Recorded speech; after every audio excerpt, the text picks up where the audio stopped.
Tsara mono manamarika fa misy ampahany ao anatin'ny mpikambana eo anivony Ankolafy Ravalomanana no mandrafitra izay vovonana malagasy ho an'ny tanindrazany izay fa efa handresaka ny tontolo fifidianana izay any isika dia vaovao mahakasika an'ireo candidat kosa dia tahorana ny tanànany Mananjary dia tao Vohipeny indray no nanohy ny fitsidihana izay nataony tany amin'iny ilany atsimo atsinana nosy iny ny candidat Hery Rajaonarimampianina ny akon'izay vetrano ndao raha antsika ao anatin'ity fanadihadiana manaraka ity.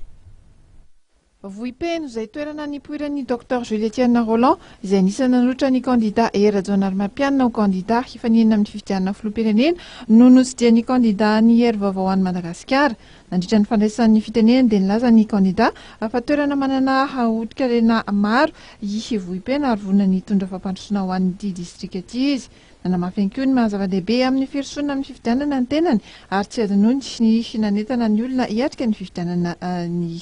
tany antoerana. Ny candidat Hery Rajaonarimampianina izay nanamafy ny tokony hisian'ny fampitokisana eo amin'ny mpitondra sy ny entana.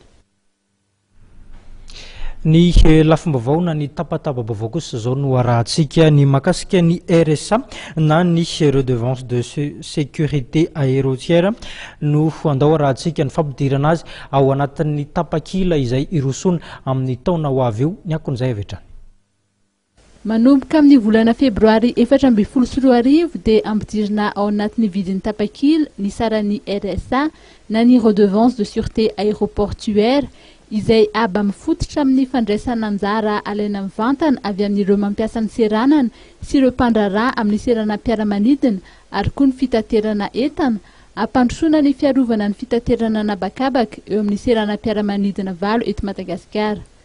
Niteraka resabe tsy aivina ny fangalana izay aba izay eny amin'ny seranam-piaramanidina izay nanomboka niatra ny 12 ny volana Jona lasa teo.